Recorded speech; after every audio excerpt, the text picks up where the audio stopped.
Hi everyone, in front of me I've got SONY Xperia 5 Mark III, and let me share with you how to show battery percentage on the status bar in this device.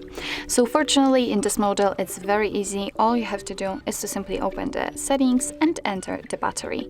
And as you can see here, you've got the option battery percentage, which is right now obviously turned off.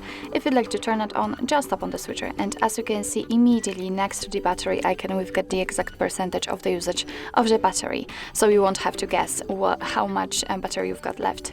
So of course you can keep it like that. If you'd like to turn it off, just tap on the switcher again, but let me leave it like this. So actually this is it. This is how to show battery percentage on the status bar in your SONY Xperia 5 Mark III. Thank you so much for watching. I hope that this video was helpful, and if it was, please hit the subscribe button and leave the thumbs up.